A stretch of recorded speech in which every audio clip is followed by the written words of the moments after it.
नमस्कार लाडक्या बहिणींनो, मुख्यमंत्री माझी लाडकी बहीण योजनेअंतर्गत ई-KYC ला घेऊन महाराष्ट्र सरकारद्वारे एक नवीन अपडेट म्हणजे GR जाहीर केलेला आहे आणि आता लवकरच लाडक्या बहीण योजनेच्या KYC ला ज्या सुरुवात होणार आहे। ही KYC कुठून करायची, कशी करायची याची ही पूर्ण या संदर्भातील पूर्ण माहिती आपण या व्हिडिओमध्ये पाहणार आहोत, म्हणून व्हिडिओला पूर्ण पहा।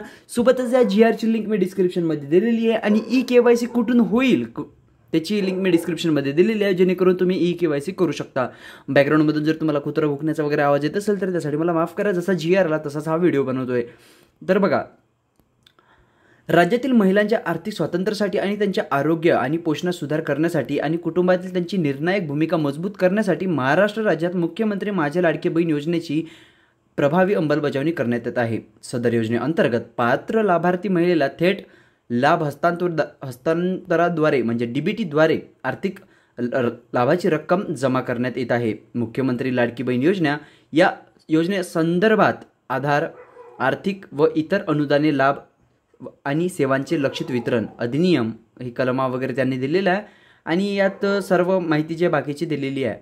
परंतु मुख्यमंत्री माझ्या लाडक्या बहीण योजनेअंतर्गत लाभ घेण्यास पात्र ठरलेली किंवा असलेली व्यक्ती आधार क्रमांक बाळगत असल्याचा पुरावा देखील सादर करावा लागेल किंवा आधार अधिप्रमाण करावा लागेल असे नमूद करण्यात आलेले आहे। आणि हे जे आहे हे सगळ्यात पहिलं जेव्हा योजनेचा पहिला GR जाहीर झाला होता तेव्हा चालू होतं।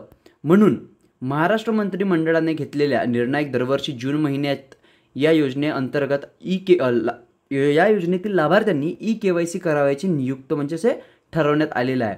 तर महिला व बाल विकास विभागाची सबसिडरी UAE सब KAU म्हणून उदय म्हणजे आधार कार्ड जे बनवते ना त्याला उदय असे म्हणतात ने नियुक्ती केली आहे। त्यामुळे महिला व बाल विकास विभागाकडून सदर योजनेअंतर्गत लाभार्थी महिलांची पडताळणी आणि प्रमाणीकरणासाठी ई-KYC च्या माध्यमातून आधार ऑथेंटिकेशन करण्यात येत आहे। त्या अनुषंगाने मुख्यमंत्री माझी लाडकी बहीण योजनेच्या वेब पोर्टलवर ई-KYC ची सुविधा उपलब्ध करून देऊन योजनेअंतर्गत पात्र लाभार्थी महिलांची पडताळणी करण्यात यावी यासाठी हा GR जो आहे सुसज्जित करण्यात आलेला आहे।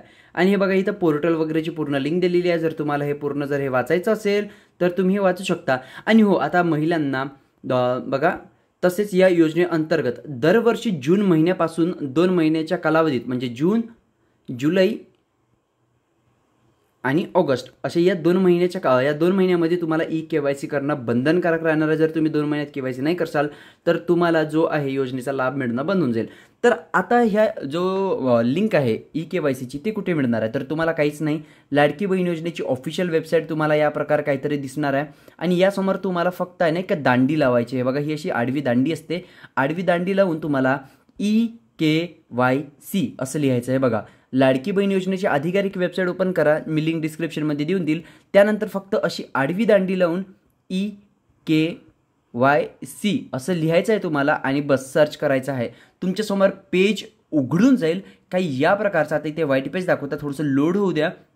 आणि बघा, पेज लोड झाल्यानंतर तुमच्यासमोर एक असं ऑप्शन येईल। आता हे मी मोबाईल आडवा केलेला आहे म्हणून तुम्हाला पूर्ण दिसत नाही, आता मी मोबाईल उभा करतोय, हे बघा तुम्हाला दिसून जाईल। आणि ही ऑफिशियल महाराष्ट्र सरकारची वेबसाईट आहे आणि इथून लवकरच आता आणखी KYC पूर्णतः सुरू झालेली नाही आहे, पण लवकरच सुरू होऊन जाईल। जसं पोर्टलवर याचा ऑप्शन तुम्हाला होम स्क्रीनवर दिसेल तसंच हे KYC सुरू होऊन जाईल। हे बघा, तुम्हाला दिसत असेल इथे तुम्हाला आधार कार्ड नंबर, कॅप्चा नंबर टाकून हे मी सहमत आहे क्लिक करायचं आहे आणि बस खाली तुम्हाला एक आहे ना सबमिट OTP पाठवायचं बटन आहे, त्या OTP पाठवायच्या बटनवर क्लिक करून तुम्हाला OTP व्हेरिफिकेशन करायचं आहे आणि त्यानंतर तुमची KYC होऊन जाईल। आता बघा, मी तुम्हाला हीच वेबसाईटची जी लिंक आहे त्यातलं ई-KYC हे नाव हटवून दाखवतो आणि पोर्टल ओपन करून दाखवतो। बघा, तर इतक्यातच तुम्हाला ई-KYCचं ऑप्शन या जागेवर तुम्हाला ई-KYC करण्याचं ऑप्शन येऊन जाईल किंवा तुम्हाला या मेनूमध्ये ई-KYC करण्याचं ऑप्शन येणार आहे।